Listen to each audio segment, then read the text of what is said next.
El polvo de Jerusalén. No el de los caminos secos, sino el que se adhería a la piel, el que se colaba por las sandalias, llevando consigo el murmullo de 1000 historias, el olor a vida y el rastro de la muerte. La Pascua del año 33 no fue solo un evento teológico, fue una sinfonía sensorial, un drama vívido donde cada vista, cada sonido, cada aroma, cada sabor, se cargó de un significado tan profundo que la mayoría de los peregrinos estaba demasiado sorda para escucharlo, demasiado ciega para verlo. Una memoria ancestral flotaba en el aire, densa como el incienso del templo, pero pocos podían respirar su verdadera esencia. Al llegar a Jerusalén en aquella semana, un detalle tan pequeño y cotidiano pasaba invisible, ahogado entre el clamor de las multitudes y el brillo cegador del sol sobre la fachada dorada del templo. Y sin embargo, ese detalle lo cambiaba todo.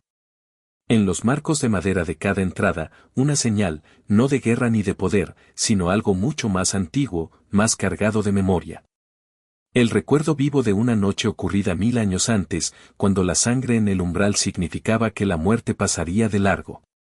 Pero en esta Pascua del año 33 después de Cristo, esa memoria no era solo un ritual para el pasado, era una profecía que se estaba escribiendo con la tinta del presente, ante los ojos de quienes no podían discernir la textura de la tela cósmica que se tejía a su alrededor.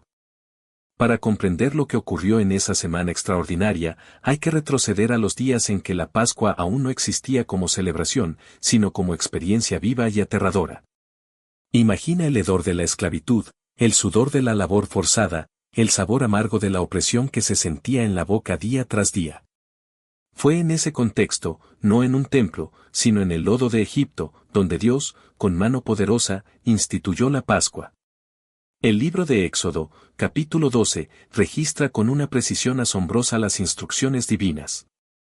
Cada instrucción, cada minúsculo detalle, cada elemento sensorial, apuntaba hacia adelante, hacia algo que el pueblo no comprendería plenamente hasta que un cordero diferente fuera inmolado en las calles empedradas de Jerusalén. Háblese a toda la congregación de Israel diciendo, en el 10 de este mes, tómese cada uno cordero según las familias de los padres, un cordero por familia. Esta instrucción no era arbitraria. En el 10º día del mes de Nisán, el cordero debía ser apartado, separado del rebaño, y llevado al hogar. No era una transacción rápida. Durante 4 días, del 10 al 14, el cordero vivía entre la familia. Imagina su suave lana rozando las piernas de los niños, el leve balido que rompía el silencio de la casa, su olor a animal limpio que se mezclaba con el aroma de las comidas diarias. Los niños lo acariciaban, los ancianos lo observaban con una mirada que ya conocía el final. Era inspeccionado, meticulosamente, para verificar que fuera perfecto, sin mancha, sin defecto, cada pelo, cada pezuña, cada ojo, bajo escrutinio.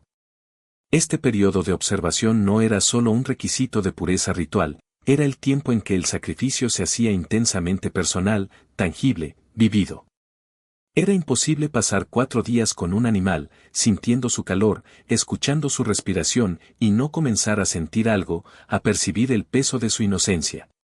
La ley lo requería así intencionalmente, porque un sacrificio que no cuesta nada, que no toca las fibras del corazón, no transforma a nadie. Y aquí es donde la historia da un giro que la teología moderna suele ignorar, un eco que resuena con una precisión escalofriante. Cuando llegamos al año 33 después de Cristo, ese mismo patrón se repitió con una exactitud que ningún escritor humano habría podido planificar. El 10º de Nisán de ese año cayó en un domingo, un día bañado por la misma luz del sol que miles de años antes había iluminado los hogares egipcios. Y fue precisamente en ese día cuando Jesús de Nazaret, montado en un pollino, hizo su entrada triunfal en Jerusalén.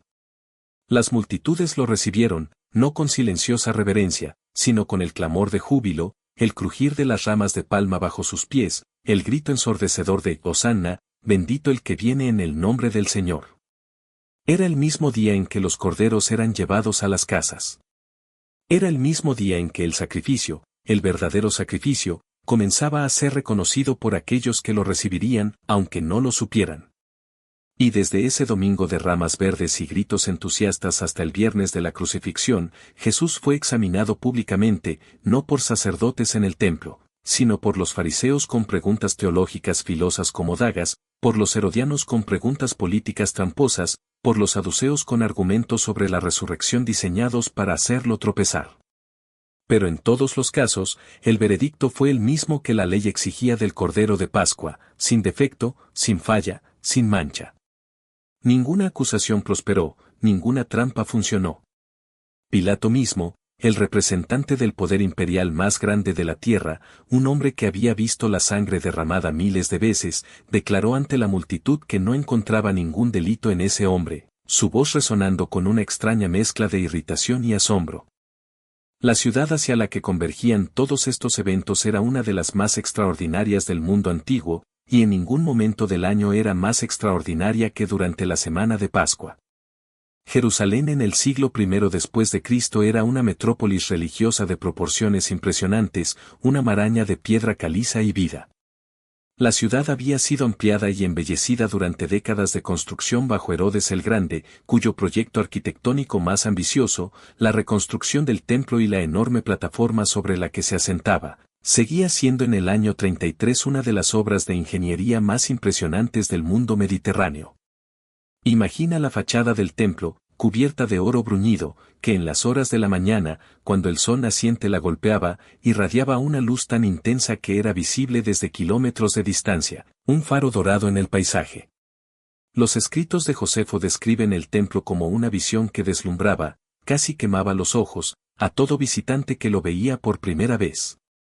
Durante la Pascua, esa ciudad que en tiempos ordinarios albergaba a quizás 100.000 habitantes, podía recibir entre 200.000 y 400.000 peregrinos adicionales. Venían de Galilea y de Judea, de Babilonia y de Egipto, de Roma y de Asia Menor, de todos los rincones del mundo conocido donde existían comunidades judías.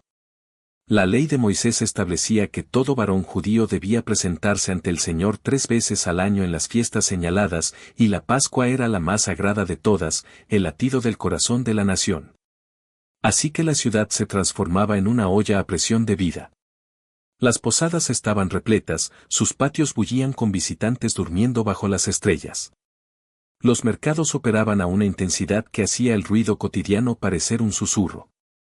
El movimiento incesante de animales, ovejas, cabras, bueyes, de personas de todas las lenguas y vestimentas, de comerciantes voceando sus productos, de sacerdotes moviéndose con solemnidad, de soldados romanos en guardia preventiva, creaba una atmósfera que era simultáneamente festiva, sagrada y tensa, una tensión palpable que se podía casi tocar en el aire. Para comprender la experiencia sensorial de esa semana, hay que imaginar los aromas que impregnaban el aire de Jerusalén.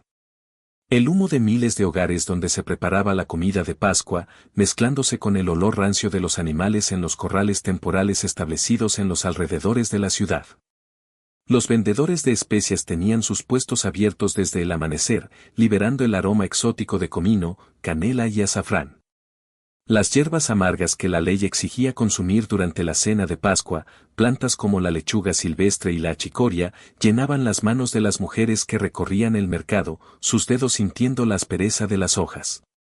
El pan sin levadura, la matzá, se horneaba en cantidades enormes, su aroma a masa cocida, a tierra y a fuego, llenando cada rincón. La búsqueda y eliminación de todo producto leudado de los hogares, el chamet, era una actividad que involucraba a toda la familia en los días previos a la fiesta. Imagina a los niños buscando, tocando, olfateando cada rincón, mientras los adultos supervisaban, y la vigilancia para que ningún producto fermentado permaneciera en la casa era una obligación religiosa tomada con absoluta seriedad. El mandato sobre el chamet no era un detalle menor. Éxodo 12:15 establece, 7 días comeréis panes sin levadura, y así el primer día haréis que no haya levadura en vuestras casas, porque cualquiera que comiere leudado desde el día primero hasta el séptimo, será cortado de Israel. La búsqueda de la levadura, que se realizaba la noche anterior al 14 de Nisán con velas encendidas, rincón por rincón de la casa, era uno de los rituales domésticos más cargados de simbolismo de toda la religión judía. La pequeña llama de la vela proyectaba sombras danzantes sobre las paredes, iluminando cada migaja oculta, cada partícula de lo que debía ser purificado. La levadura representaba algo que se expande silenciosamente, que corrompe desde adentro, que transforma lo puro en algo diferente de lo que era originalmente. Eliminarla de la casa era un acto de purificación deliberada, una declaración tangible de que durante esos 7 días sagrados no habría lugar para la corrupción oculta. El apóstol Pablo capturaría este simbolismo años después en su primera carta a los Corintios, capítulo 5, cuando escribiría, «Limpiaos, pues, de la vieja levadura, para que seáis nueva masa, sin levadura como sois, porque nuestra Pascua, que es Cristo, ya fue sacrificada por nosotros». La preparación del hogar para la Pascua comenzaba semanas antes de la fiesta. Las familias que podían hacerlo blanqueaban las paredes de sus casas, cubriendo las viejas manchas con un blanco inmaculado. Se lavaban los utensilios de cocina en agua hirviendo, el vapor ascendiendo y el sonido del burbujeo llenando la estancia, para asegurar que no hubiera ningún residuo de chamets. Las tinajas de barro que habían contenido productos leudados eran descartadas o vendidas porque la porosidad del material hacía imposible garantizar su pureza ritual completa. Los hogares más humildes hacían esto con los medios que tenían, los hogares más acomodados podían destinar semanas enteras a la preparación, transformando cada espacio. En todos los casos, el esfuerzo era el mismo en espíritu, crear un espacio sagrado, purificado, donde la memoria de la liberación pudiera celebrarse con plena integridad, donde cada sentido pudiera testificar de la santidad del momento. El agua de Siloé, el manantial que alimentaba la parte baja de Jerusalén, y cuyo estanque Jesús utilizaría en otro momento para sanar a un ciego, era un recurso vital durante estas semanas. Las purificaciones rituales requerían una cantidad ingente de agua, y la afluencia de peregrinos creaba una demanda extraordinaria. Los baños rituales, las mikvot, eran estructuras cavadas en la roca o construidas con piedra, diseñadas para contener el volumen de agua necesario para la inmersión completa del cuerpo. Imagina la sensación del agua fresca y purificadora envolviendo el cuerpo, un rito que se repetía incontables veces. Los arqueólogos han descubierto docenas de estas instalaciones en Jerusalén del período del Segundo Templo, especialmente en los barrios residenciales al sur y al oeste del Monte del Templo. Esto no es una coincidencia ni un detalle arquitectónico menor, es evidencia física de que la pureza ritual era en esa ciudad y en ese periodo una preocupación central de la vida cotidiana, no una práctica ocasional, sino una disciplina integrada en la existencia de cada familia observante. Era una búsqueda constante de la santidad, una preparación palpable para el encuentro con lo divino. El 14 de Nisán era el día central de todo. La ley establecía que el Cordero de Pascua debía ser sacrificado entre las 2 tardes, una expresión hebrea que los eruditos interpretan como el periodo entre el mediodía y la puesta del sol, con el momento de mayor intensidad siendo aproximadamente las 3 de la tarde. En el Templo de Jerusalén, durante los siglos del periodo del Segundo Templo, este mandato se ejecutaba de una manera que requería una coordinación extraordinaria. Los israelitas llegaban en grupos, sus voces y pasos resonando en los vastos atrios. Los sacerdotes formaban filas, sus túnicas blancas moviéndose al unísono. Las trompetas sonaban con un eco metálico al comienzo de cada turno, marcando el inicio de la inmolación. El número de corderos sacrificados en esa tarde era, según los registros, de decenas de miles. Josefo menciona cifras que algunos historiadores modernos consideran exageradas, pero incluso reduciendo esas cifras a proporciones más conservadoras, la escala de la operación seguía siendo impresionante por cualquier medida. El aire se cargaba del olor a sangre, a carne quemada, al incienso del holocausto, una mezcla embriagadora y terrible.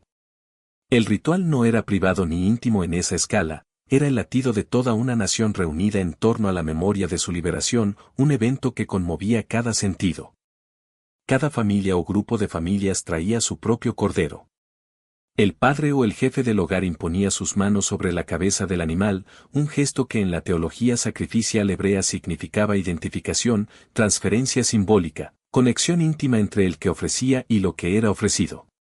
Podías sentir el calor del animal bajo tus manos, su suave respiración. El animal era entonces entregado a los sacerdotes que actuaban como mediadores del sacrificio, sus movimientos precisos, experimentados. La sangre era recogida en recipientes especiales y asperjada sobre el altar, una vista impactante, un color rojo profundo que recordaba la vida derramada. El cuerpo del animal era devuelto a la familia que lo llevaba a la casa o al lugar donde celebrarían la cena.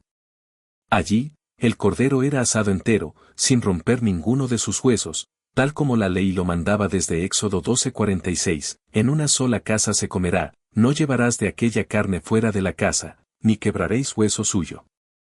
Este mandato sobre los huesos no quebrados se repetiría siglos después, como observación del evangelista Juan al pie de la cruz en su capítulo 19 y versículo 36, señalando que en el cuerpo de Jesús, estas palabras se cumplieron literalmente, un detalle que se escapaba a la vista de los soldados romanos, pero no a la mirada atenta de la profecía. La cena de Pascua, el Seder, era mucho más que una comida. Era una liturgia completa, una experiencia educativa, una transmisión generacional de memoria que apelaba a todos los sentidos. La estructura de esa noche estaba diseñada para que los niños preguntaran y los adultos respondieran, para que la historia de la liberación de Egipto no quedara guardada en textos que solo los letrados podían leer, sino que viviera en la boca y en la memoria de cada persona desde la infancia. La Agadá, el texto que guiaba la narración de esa noche, se fue desarrollando a lo largo de los siglos, pero sus elementos centrales estaban presentes desde muy temprano. La narración de la esclavitud, el peso de la opresión, las plagas, el éxodo, la travesía del desierto, la llegada a la tierra prometida, todo el arco de la salvación en una sola noche. Los elementos sobre la mesa del Seder tenían cada uno su significado preciso, una sinfonía de sabores y texturas que contaban una historia. El pan sin levadura, la matzá, era llamado el pan de la aflicción, porque recordaba el pan que los esclavos comían, hecho sin tiempo de fermentar, porque no había tiempo para esperar, su sabor simple y su textura quebradiza. Las hierbas amargas recordaban la amargura de la esclavitud, su picante y astringente sabor llenando la boca. El jaroset, una mezcla dulce de frutas, nueces y vino que tenía una textura y un color que evocaban la argamasa utilizada en la construcción forzada, recordaba el trabajo de los esclavos bajo el sol abrasador de Egipto. El cordero asado era el memorial más directo de aquella noche original, su aroma a carne cocida mezclándose con el de las hierbas. Y el vino, servido en 4 copas a lo largo de la noche, correspondía a las 4 expresiones de liberación que Dios había prometido en Éxodo 6 al 7, sacaré, libraré, redimiré, tomaré. Cada copa era una promesa cumplida, su sabor dulce y profundo, cada copa era una razón para la gratitud, para el gozo que se derramaba sobre el pesar.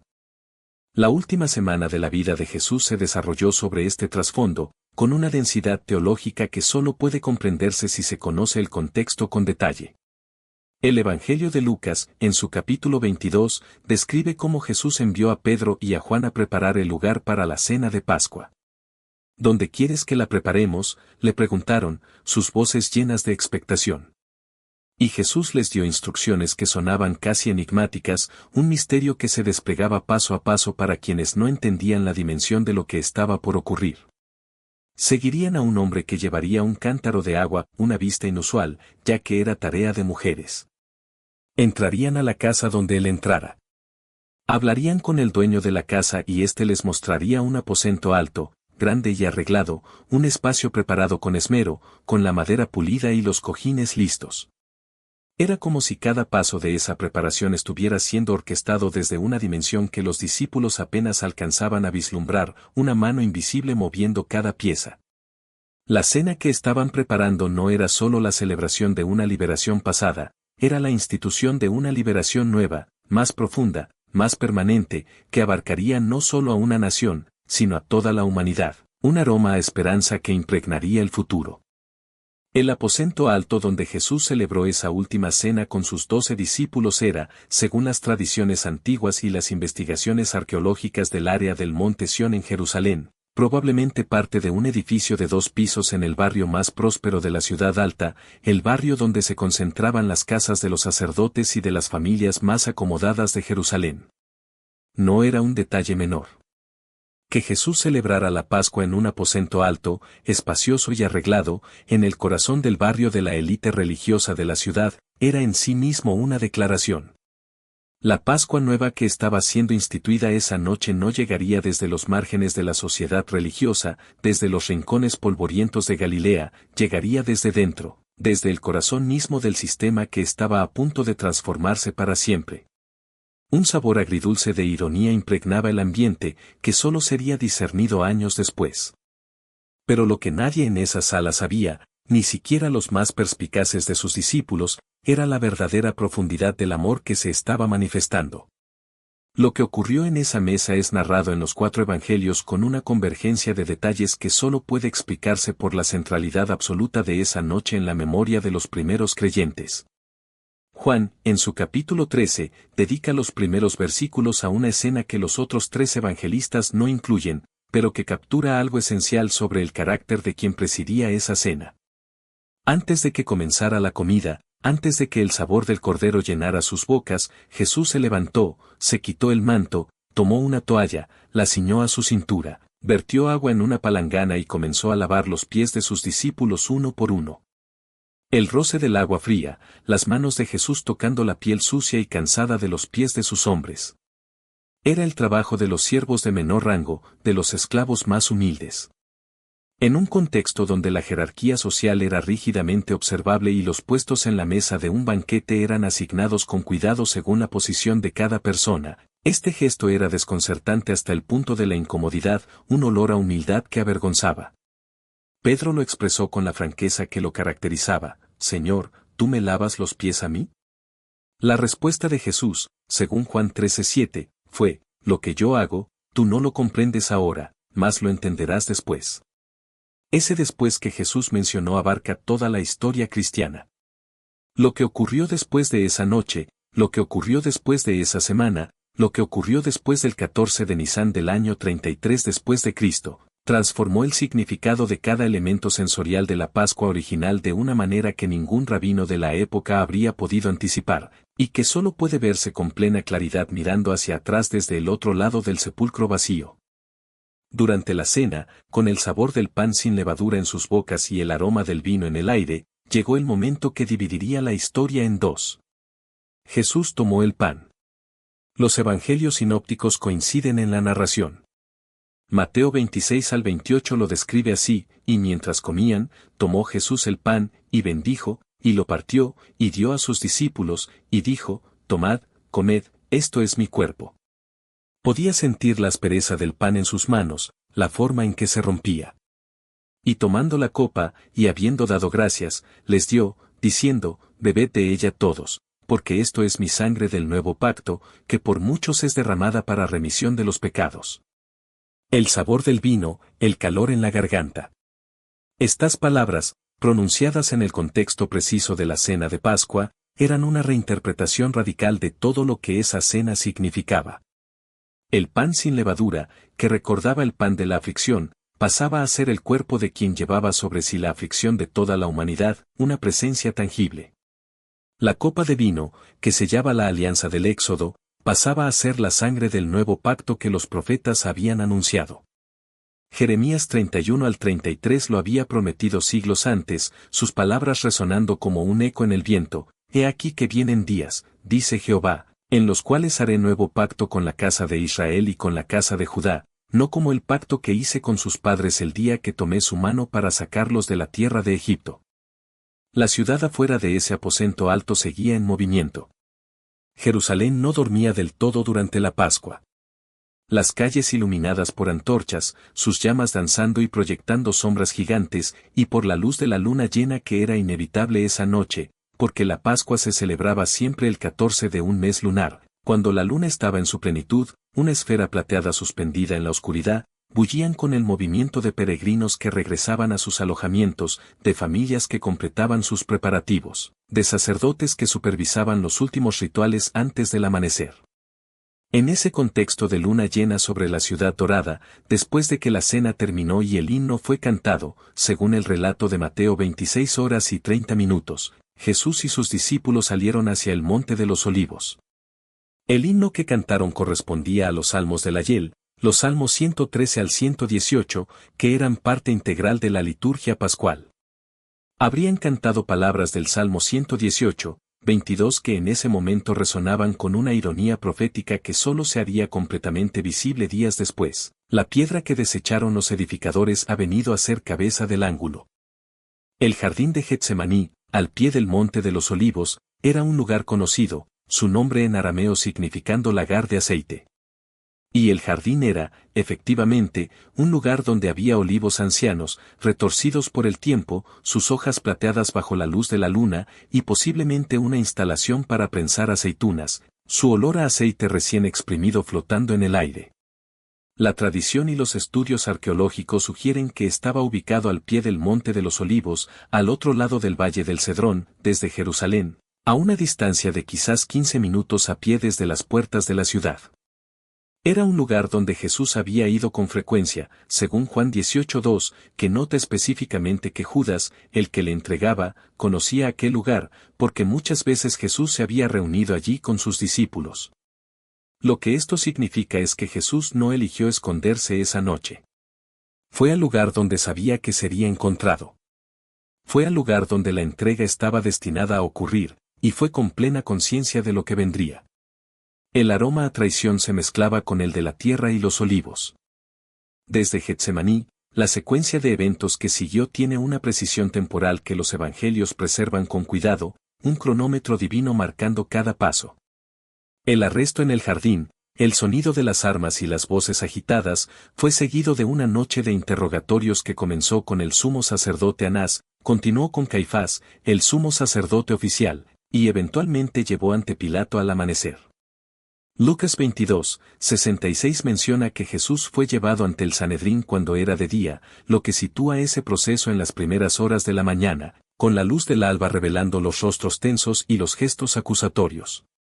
La comparecencia ante Pilato siguió, y la ejecución en la cruz comenzó, según el relato de Marcos 15:25, a la hora tercera, que en el sistema de conteo de tiempo judío de la época correspondía aproximadamente a las 9 de la mañana. El Gólgota, el lugar de la calavera donde se llevaron a cabo las crucifixiones en Jerusalén, era, según los relatos evangélicos, un lugar fuera de las murallas de la ciudad, lo cual era conforme a la práctica tanto judía como romana.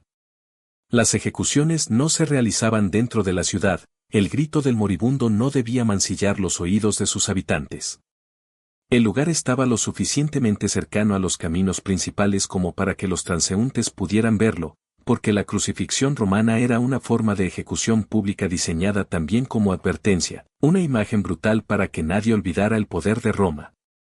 El sitio donde hoy se encuentra la iglesia del Santo Sepulcro en Jerusalén es señalado por la tradición cristiana más antigua como el lugar del Gólgota y de la tumba, y las investigaciones arqueológicas del siglo XX han aportado elementos que son consistentes con esa identificación.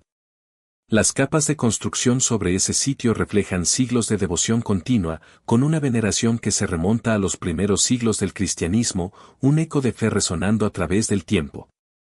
La hora sexta del relato de Mateo, la hora que en el sistema romano de contar el tiempo corresponde al mediodía, fue el momento en que una oscuridad antinatural cubrió la tierra. Mateo 27:45 dice, y desde la hora sexta hubo tinieblas sobre toda la tierra hasta la hora novena. El sol, que había iluminado el rostro dorado del templo, se ocultó, dejando el mundo en un silencio sepulcral, una oscuridad palpable que se podía sentir en la piel. Esta hora novena, las 3 de la tarde en el sistema romano, fue el momento en que Jesús exhaló su último aliento, un grito que rasgó el velo del silencio. Las 3 de la tarde del 14 de Nisán era también, según la práctica del templo, el momento central del sacrificio de los corderos de Pascua, sus balidos y la sangre derramada resonando en los atrios.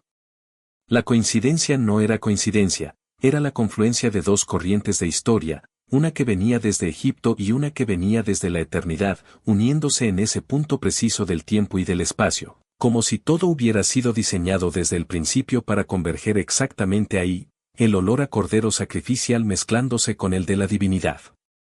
Juan 19:14 introduce una aparente tensión cronológica que ha ocupado a los estudiosos del Nuevo Testamento durante siglos. Juan coloca el juicio ante Pilato en la preparación de la Pascua como a la hora sexta, lo que podría implicar que la Pascua aún no había comenzado en ese momento, según el calendario joánico. Esta diferencia entre los evangelios sinópticos, que parecen situar la última cena como una cena de Pascua ya celebrada, y Juan, que parece situar la crucifixión en el momento en que los corderos estaban siendo sacrificados, ha generado múltiples hipótesis. Una de las más estudiadas sugiere que diferentes grupos dentro del judaísmo del siglo I, incluyendo los galileos y los judeos, podían seguir calendarios ligeramente diferentes para el cálculo del 14 de Nisán, de modo que Jesús y sus discípulos habrían celebrado la cena de Pascua según el calendario galileo, una noche antes que los habitantes de Jerusalén. Esto explicaría por qué Jesús pudo celebrar plenamente la cena de Pascua con sus discípulos y aún así ser crucificado en el momento en que los corderos del templo eran sacrificados. Sea cual sea la resolución precisa de esta tensión cronológica, el efecto teológico es el mismo. La vida de Jesús en su último capítulo terrenal fue una Pascua vivida, no solo celebrada. Cada paso, cada respiración, cada momento de dolor, fue el cumplimiento tangible de la gran profecía. La pregunta que esta realidad despierta es una que merece un momento de silencio, una reflexión profunda antes de continuar. Si la Pascua no era solo una fiesta, sino una profecía, si cada uno de sus elementos sensoriales, cada vista, cada sonido, cada aroma, apuntaba hacia un cumplimiento que ocurriría en una tarde específica del año 33 después de Cristo, ¿qué significa eso para la forma en que tú y yo entendemos nuestra propia historia? ¿Has sentido alguna vez que ciertos momentos de tu vida, ciertas encrucijadas, ciertas pérdidas o ciertas liberaciones, tenían una dimensión que iba más allá de lo que puedes explicar racionalmente? ¿Un sabor agridulce que no era solo emoción, sino un eco de lo eterno? El día después de la crucifixión fue el Sabbat, un día de absoluta quietud religiosa. La ley judía establecía que el día de reposo comenzaba al atardecer del viernes y concluía al atardecer del sábado. En ese contexto, el cuerpo de Jesús descansaba en la tumba nueva de José de Arimatea, un miembro del Sanedrín que había pedido permiso a Pilato para reclamar el cuerpo antes de la puesta del sol del viernes. La tumba, cavada en la roca según la práctica funeraria de los judíos prósperos del período del Segundo Templo, había sido sellada con una piedra grande, pesada, que bloqueaba la entrada. Y según Mateo 27, 62 al 66, una guardia romana había sido colocada frente a la tumba a petición de los sumos sacerdotes y los fariseos, quienes recordaban que Jesús había dicho que resucitaría al tercer día y querían asegurarse de que los discípulos no pudieran robar el cuerpo y proclamar que la profecía se había cumplido. El aroma a temor y a falsa seguridad flotaba en el aire. Este detalle sobre la guardia romana es uno de los más ricos de toda la narrativa pascual desde el punto de vista apologético, porque invierte completamente la lógica de la situación. Los líderes religiosos que habían celebrado la ejecución de Jesús estaban lo suficientemente nerviosos como para tomar precauciones extraordinarias. Una guardia romana frente a una tumba sellada no era un recurso ordinario, era la movilización del poder imperial más grande del mundo para mantener a un hombre muerto dentro de una cueva, un intento fútil de contener lo incontenible. Y sin embargo, el domingo por la mañana, cuando las mujeres llegaron para terminar de preparar el cuerpo con los aceites aromáticos que el tiempo no había permitido aplicar antes del Sabbat, el olor a nardos y mirra flotando en el aire matutino, encontraron la piedra removida, la guardia ausente, las vendas funerarias en el suelo y un mensajero celestial que les dijo palabras que han resonado a través de los siglos: no está aquí, pues ha resucitado. El primer día de la semana, el 16 de Nisán en el año 33, caía dentro del periodo de la fiesta de los panes sin levadura, que duraba del 15 al 21 de Nisán, y coincidía con la fiesta de las primicias, conocida en hebreo como Resit Bikurim. Esta fiesta, establecida en Levítico 23 10 al 11, ordenaba que el sacerdote meciera ante el Señor una gavilla de las primicias de la cosecha al día siguiente del Sabbat durante la Pascua. Era la consagración de lo primero, la ofrenda del primer fruto de la tierra como reconocimiento de que toda la cosecha que vendría pertenecía a Dios. El apóstol Pablo conectaría directamente este ritual con la resurrección en su primera carta a los Corintios, capítulo 15 y versículo 20, cuando escribió: «Mas ahora Cristo ha resucitado de los muertos, primicias de los que durmieron es hecho». La resurrección no era solo un evento singular, era el anuncio de una cosecha que vendría, la garantía de que todos los que habían dormido en Cristo serían levantados, el sabor de la esperanza prometida. Las mujeres que llegaron primero a la tumba esa mañana del domingo representaban una cultura en la que el testimonio femenino no era admitido en los tribunales de justicia. Si los discípulos hubieran inventado la historia de la resurrección, jamás habrían elegido a mujeres como los primeros testigos. Esta sola observación tiene un peso histórico considerable, un argumento que resuena con fuerza. Los 4 evangelios coinciden en que las primeras personas que encontraron la tumba vacía y recibieron el anuncio de la resurrección fueron mujeres, María Magdalena, María la madre de Jacobo, Salomé según Marcos, y otras que variaban según cada relato. La convergencia en este detalle, que era embarazoso para la apologética del siglo I en términos culturales, sugiere que los evangelistas estaban registrando lo que realmente ocurrió, sin suavizar los detalles para hacerlos más convenientes, el eco de sus voces asombradas. Pedro y Juan corrieron a la tumba cuando les llevaron la noticia. Juan 23:8 describe esa carrera con la especificidad de un testigo ocular. Juan llegó primero, sus pulmones ardiendo, pero se detuvo fuera, una prudencia momentánea. Pedro entró primero, impetuoso como siempre, y vio las vendas en el suelo, la forma en que estaban dispuestas. Y luego entró también Juan, y vio, y creyó. Lo que vio Juan, lo que hizo que creyera sin haber aún comprendido completamente las escrituras sobre la resurrección según el versículo 9, era la disposición de las vendas. No estaban dispersas como en el caso de una tumba violada. No habían desaparecido como si el cuerpo hubiera sido envuelto en ellas al llevárselo. Estaban en su lugar, ligeramente hundidas, como si el cuerpo que habían envuelto hubiera simplemente pasado a través de ellas sin moverlas. Era la imagen de una resurrección, no de un robo.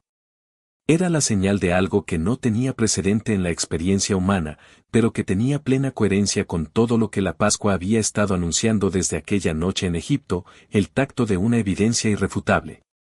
Las apariciones de Jesús resucitado durante los 40 días que siguieron a la resurrección y que precedieron a la ascensión están documentadas en los escritos del Nuevo Testamento con una variedad de contextos y de personas, que hace difícil su descarte como alucinaciones colectivas o como fabricaciones tardías.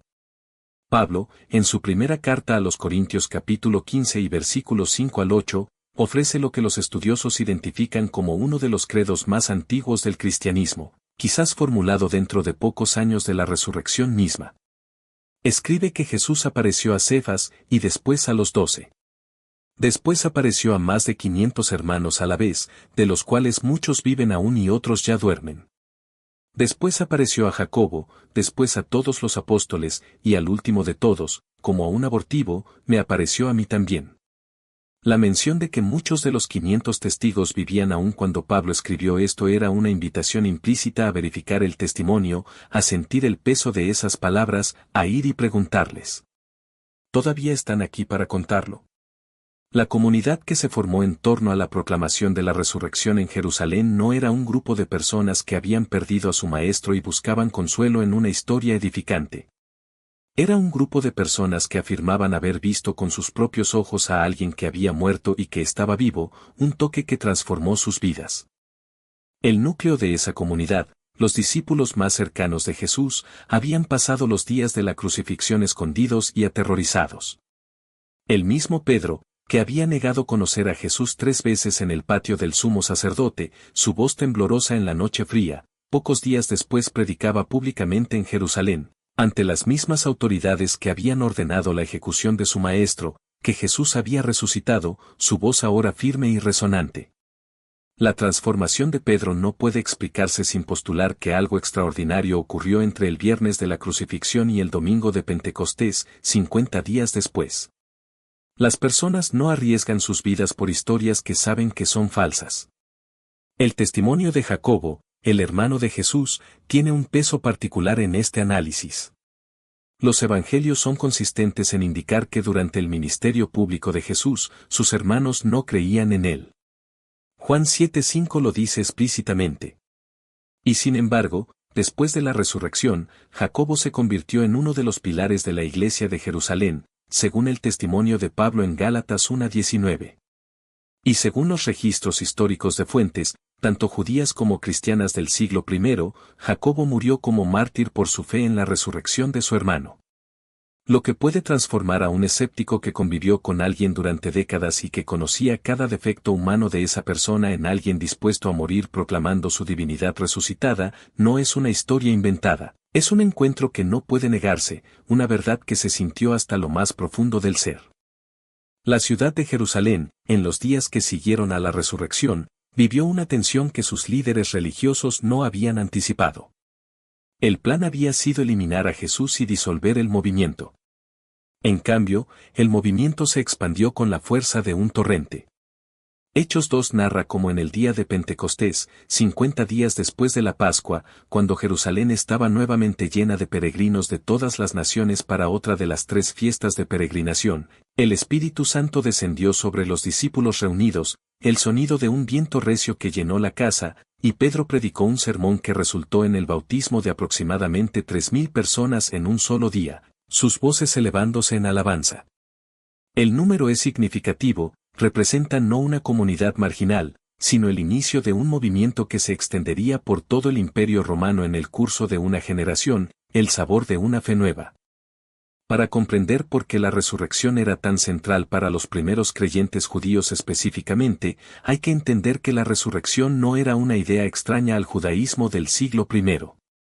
Era una doctrina afirmada por los fariseos y negada por los saduceos, y era el objeto de debates teológicos intensos dentro del judaísmo de la época. Pero la resurrección que el judaísmo esperaba era una resurrección universal al final de los tiempos, la resurrección de todos los muertos en el día del juicio. Lo que la proclamación cristiana afirmaba no era que la resurrección universal había comenzado en el sentido de que todos los muertos habían resucitado. Afirmaba que un solo hombre en medio de la historia había resucitado de entre los muertos como anticipo y garantía de la resurrección universal que vendría. Esta era una idea sin precedente exacto dentro del judaísmo, algo nuevo que se podía sentir en el alma, y sin una evidencia contundente, jamás habría podido convencer a tantos judíos observantes en tan poco tiempo. La Pascua en el judaísmo continuó celebrándose después del año 33 después de Cristo, como continúa celebrándose hasta el día de hoy. El pueblo judío transmitió fielmente a través de generaciones la memoria de la liberación de Egipto, el relato del Éxodo, la estructura del Seder, la pregunta de los 4 hijos, el himno del Dayenu que enumera las bondades de Dios. Esta fidelidad a la tradición es en sí misma notable. Pero dentro del movimiento que nació de la resurrección de Jesús, la Pascua recibió un nuevo significado que no abolía el antiguo, sino que lo cumplía. La primera carta a los Corintios 5:7 lo expresó con una sencillez que contiene una profundidad enorme, porque nuestra Pascua, que es Cristo, ya fue sacrificada por nosotros. El cordero no era ya un animal sin mancha que debía ser buscado en los rebaños, su suave lana bajo las manos del niño. Era el Hijo de Dios que se había hecho carne. Había vivido sin pecado, había sido inspeccionado públicamente y había sido encontrado sin defecto. Y había dado su vida como el sacrificio que ningún cordero podía hacer en última instancia, el sacrificio que no necesitaría repetirse nunca más, el olor a redención. La carta a los Hebreos explora esta realidad con una riqueza teológica que merece detenerse en ella. Hebreos 9:11 al 12 dice, pero estando ya presente Cristo, sumo sacerdote de los bienes venideros, por el más amplio y más perfecto tabernáculo, no hecho de manos, es decir, no de esta creación, y no por sangre de machos cabríos ni de becerros, sino por su propia sangre, entró una vez para siempre en el lugar santísimo, habiendo obtenido eterna redención. La palabra que merece contemplarse es eterna. Los sacrificios del templo debían repetirse año tras año, sus aromas a carne quemada elevándose una y otra vez. La expiación que ofrecían era real dentro del sistema que Dios había establecido, pero era temporal, era provisional, era sombra de algo que aún no había llegado. Lo que llegó en la cruz del Gólgota era el sacrificio que no necesitaría repetición, la expiación que no caducaba, el acceso a Dios que no dependía del calendario ni de la pureza ritual de ningún sacerdote humano. El velo del templo que se rasgó de arriba a abajo en el momento de la muerte de Jesús, según el relato de Mateo 27 horas y 51 minutos, es uno de los detalles más cargados de significado teológico de toda la narrativa de la Pascua del año 33. El velo del templo era la cortina que separaba el lugar santo del lugar santísimo, el espacio donde se guardaba el arca del pacto y donde la presencia de Dios moraba de manera especial. Solo el sumo sacerdote podía entrar al lugar santísimo, y solo una vez al año, en el día de la expiación, con la sangre del sacrificio. Ese velo, según los registros, era una obra de tejido extraordinariamente gruesa, de varios centímetros de espesor, sus hilos entrelazados con una fuerza imposible de romper por manos humanas. No era algo que el viento pudiera mover, ni un terremoto pudiera rasgar de una manera específicamente dirigida. Y sin embargo, se rasgó, y el relato insiste en que se rasgó de arriba a abajo, lo que en el lenguaje de la narración bíblica sugiere una acción divina de arriba hacia abajo y no una acción humana de abajo hacia arriba. El sonido del velo rasgándose debió ser ensordecedor para quienes estaban cerca, una señal inconfundible. El lugar santísimo quedó abierto. El acceso a la presencia de Dios, que había estado reservado para un solo hombre una vez al año, pasó a estar disponible para todo el que viniera con fe, una invitación que resonaba en cada corazón. La segunda parte de Mateo 27 horas y 51 minutos al 53 describe algo que ha intrigado a los estudiosos durante siglos y que generalmente no se menciona en las narrativas populares sobre la crucifixión. Después de mencionar el terremoto y el rasgamiento del velo, Mateo añade, y se abrieron los sepulcros, y muchos cuerpos de santos que habían dormido se levantaron, y saliendo de los sepulcros, después de la resurrección de él, vinieron a la santa ciudad, y aparecieron a muchos. Esto es narrado solo por Mateo y con una brevedad que no ofrece detalles adicionales. Los eruditos han debatido si se trata de una resurrección glorificada similar a la de Jesús, de apariciones de tipo visionario, o de algo que Mateo incluye para señalar la dimensión cósmica de lo que acababa de ocurrir. Lo que es claro es que para el evangelista el momento de la muerte de Jesús no fue solo un evento privado o incluso solo un evento histórico. Fue el evento que sacudió los cimientos del orden antiguo y anunció el comienzo de uno nuevo. La tierra misma tembló, las rocas se partieron, el aire se llenó de un asombro trascendente. El periodo entre la resurrección y Pentecostés, los 40 días de apariciones narrados en el libro de Hechos, fue el tiempo en que Jesús instruyó a sus discípulos sobre el reino de Dios. Hechos 1:3 dice que se les presentó vivo después de su pasión por muchas pruebas indubitables, apareciéndoseles durante 40 días y hablándoles acerca del reino de Dios. Esta instrucción post-resurrección no se registra en detalle en el Nuevo Testamento, y su contenido es en gran parte un misterio que ha alimentado la imaginación teológica cristiana durante siglos. Pero su importancia es fundamental porque fue el periodo en que los discípulos pasaron de ser seguidores de un maestro itinerante a ser los portadores de un mensaje con alcance universal, el sabor de una misión global. Fue el periodo en que la Pascua judía se transformó en el horizonte hacia el cual toda la humanidad estaba invitada. El mandato que Jesús dio a sus discípulos en ese periodo, el mandato que Mateo registra en los últimos versículos de su Evangelio y que la tradición cristiana llama la Gran Comisión, es otro de los momentos donde el horizonte de la Pascua se expande más allá de cualquier frontera nacional o cultural.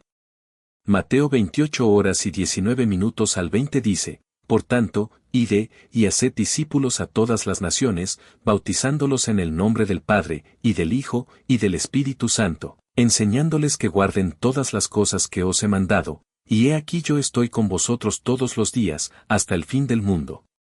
La Pascua de Egipto liberó a un pueblo de un faraón, del sabor amargo de la esclavitud física. La Pascua del Gólgota comenzó la liberación de toda la humanidad del poder de un enemigo infinitamente más antiguo y más persistente. Y el mandato que nació de esa Pascua no era quedarse y celebrar, era ir a todas las naciones, llevar el mensaje a todo rincón donde hubiera un ser humano que no hubiera escuchado que había un Cordero que había dado su vida para que la muerte pasara de largo, un eco de esperanza. Las semanas que siguieron a Pentecostés vieron la transformación de Jerusalén de ser el lugar donde Jesús había sido ejecutado, a ser el lugar donde el movimiento que proclamaba su resurrección crecía con una velocidad que sus oponentes no podían controlar. El libro de Hechos narra las tensiones, los arrestos, los debates ante el Sanedrín, los milagros en el nombre de Jesús, el crecimiento numérico de la comunidad, sus voces resonando en las sinagogas. Pero también narra algo que está íntimamente ligado al espíritu de la Pascua, la manera en que esa primera comunidad compartía lo que tenía. Hechos 2:44 al 45 describe cómo todos los que habían creído estaban juntos, y tenían en común todas las cosas, y vendían sus propiedades y sus bienes, y lo repartían a todos según la necesidad de cada uno. La Pascua de Egipto había creado un pueblo que aprendió la experiencia de la dependencia radical de Dios, el sabor de la provisión divina. La Pascua del Gólgota creó una comunidad que aprendió que la generosidad era la respuesta natural a haber recibido gratuitamente lo que ningún precio podría haber comprado, la calidez de la comunidad. Las implicaciones de la Pascua del año 33 después de Cristo se extendieron a través del tiempo, de maneras que ninguno de los participantes directos podría haber previsto. La caída de Jerusalén y la destrucción del templo en el año 70 después de Cristo, que Jesús había predicho explícitamente según los relatos de Marcos 13 y Lucas 21, terminó con el sistema sacrificial del templo para el judaísmo. Desde ese año hasta hoy, más de 1900 años, el judaísmo ha celebrado la Pascua sin el sacrificio del cordero, sin el templo, sin el sacerdocio levítico, un sabor de añoranza. El Seder moderno es una celebración que adapta con profunda creatividad un ritual que fue diseñado para incluir un elemento que ya no puede cumplirse tal como fue originalmente prescrito. Esta es una realidad que los estudiosos judíos han reflexionado profundamente, y hay en ella algo que el ente cristiano lee de una manera particular. El sistema que apuntaba hacia el sacrificio definitivo llegó a su conclusión histórica al mismo tiempo que el sacrificio definitivo fue ofrecido. Para el creyente evangélico del siglo XXI, todo este trasfondo no es solo historia, no es solo arqueología, no es solo teología académica, es la historia de la familia en el sentido más profundo de esa palabra. Cada vez que en una comunidad cristiana se celebra la Cena del Señor, sea con pan y vino, sea con jugo y galletas, sea en una catedral o en un salón sin ventanas, se está repitiendo el gesto que Jesús hizo en ese aposento alto de Jerusalén en la noche del 14 de Nisán del año 33. Se está proclamando, como dice 1 Corintios 11:26, la muerte del Señor hasta que Él venga. El pasado y el futuro se tocan en ese momento. La Pascua que liberó a Israel de Egipto, la Pascua que liberó a la humanidad en el Gólgota, y la Pascua que vendrá cuando el Cordero celebre la cena de bodas con su pueblo en el reino eterno. Todas convergen en ese simple acto de partir el pan y beber la copa en memoria de quien prometió que volvería. El sabor del pan, el aroma del vino, son el recuerdo y la promesa. El libro del Apocalipsis, que es el libro más pascual del Nuevo Testamento, en un sentido que frecuentemente pasa desapercibido, retoma la imagen del Cordero como el símbolo central del que recibe la adoración del cielo. Apocalipsis 5:12 registra el cántico de innumerables ángeles y seres vivientes y ancianos. El Cordero que fue inmolado es digno de tomar el poder, las riquezas, la sabiduría, la fortaleza, la honra, la gloria y la alabanza. El Cordero está de pie, dice el versículo 6 de ese mismo capítulo, como inmolado, vivo, resucitado, glorificado y, sin embargo, llevando en su cuerpo las marcas de lo que ocurrió en Jerusalén, las cicatrices que se pueden ver y casi sentir. Las marcas de la Pascua no desaparecen en la eternidad, son la señal eterna de lo que el amor de Dios estuvo dispuesto a hacer para que la muerte pasara de largo sobre su pueblo, el olor a amor eterno. En ese sentido, la Pascua del año 33 después de Cristo no terminó en el siglo I. Continúa. Cada vez que alguien escucha el Evangelio y responde con fe, la Pascua está ocurriendo de nuevo, un sabor a libertad en el alma. Cada vez que alguien que estaba atrapado en una esclavitud que no podía romper por sus propias fuerzas experimenta la libertad que solo la gracia puede dar, el éxodo está sucediendo de nuevo, un tacto de liberación. Cada vez que la muerte que debería haber llegado pasa de largo porque hay sangre en el umbral, no sangre de cordero, sino la sangre del que es el cordero. La promesa de Dios a Moisés en Éxodo 12:13 está cumpliéndose de nuevo, y la sangre os será por señal en las casas donde vosotros estéis, y veré la sangre y pasaré de vosotros, y no habrá en vosotros plaga de mortandad cuando hiera la tierra de Egipto. Lo que esa semana en Jerusalén reveló no fue solo que un hombre llamado Jesús de Nazaret había muerto y resucitado, reveló la lógica interna de toda la historia humana, una sinfonía de redención que se desvela con cada nota. La lógica que dice que cada lágrima tiene un propósito, que cada oscuridad tiene un límite, que cada sepulcro tiene una fecha de expiración, que el Dios que sostuvo a su pueblo en Egipto, en el desierto, en el exilio, en la dispersión, en la persecución, en la prueba, es el mismo Dios que puso su propio Hijo en el corazón de la historia y lo sacó del otro lado de la muerte como prueba de que nada, absolutamente nada tiene la última palabra, excepto Él. Hay algo en la Pascua que fue diseñado específicamente para la persona que está escuchando estas palabras ahora mismo, en el punto en que se encuentra en su propia historia. Quizás estás en un periodo que se parece más a Egipto que a la tierra prometida, el sabor amargo de la esclavitud en tu boca. Quizás sientes el peso de una esclavitud que no elegiste y no sabes cómo terminar. Quizás has estado mirando la piedra del sepulcro de algo que murió en tu vida y no puedes imaginar que haya algo al otro lado. Para ti específicamente, la Pascua tiene un mensaje que no ha cambiado en más de 3000 años de historia. Dios ve la sangre en el umbral, una marca de esperanza que tus ojos no siempre pueden ver, pero que Él sí. Dios pasa de largo la destrucción que merecías. Dios abre caminos donde no había ninguno, puedes sentir el aire fresco de la libertad. Dios saca al pueblo cautivo con mano poderosa y brazo extendido. Y Dios resucita lo que el mundo considera definitivamente muerto, una verdad que puedes saborear con anticipación. Esta es la Pascua real, no la que está en los museos, no la que está en los libros académicos, aunque toda esa historia sea verdadera y necesaria para entenderla en su plenitud.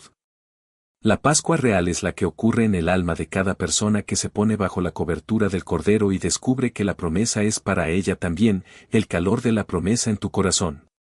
Es la que ocurre cuando la fe encontrada en la oscuridad del viernes se sostiene a través del silencio del sábado, porque sabe con una certeza que no depende de las circunstancias, que el domingo viene. Siempre viene el domingo, porque el Cordero que fue inmolado está de pie, y su resurrección es la garantía de la tuya, y su victoria es la promesa de la tuya, y su vida es el fundamento de la tuya, ahora y para siempre. Si este recorrido por la sinfonía sensorial de la Pascua del año 33 en Jerusalén encendió en ti algo que necesitabas volver a recordar, si te hizo sentir la verdad de una manera nueva, o si te encontró por primera vez en un lugar donde esta verdad te cambia algo, entonces este contenido tiene más valor del que podemos medir. Suscríbete al canal para que ningún viaje así se te escape, porque hay mucho más de esta historia que todavía necesitamos recorrer juntos, sentir y saborear. Y si hay alguien en tu vida que está en su propio Egipto, atrapado en una esclavitud que siente que no tiene salida, comparte este video con esa persona hoy. Quizás la Pascua que necesita escuchar, el sabor de la libertad que anhela, está esperando en sus manos a través de las tuyas. Sí. Total de caracteres estimados, 74.213.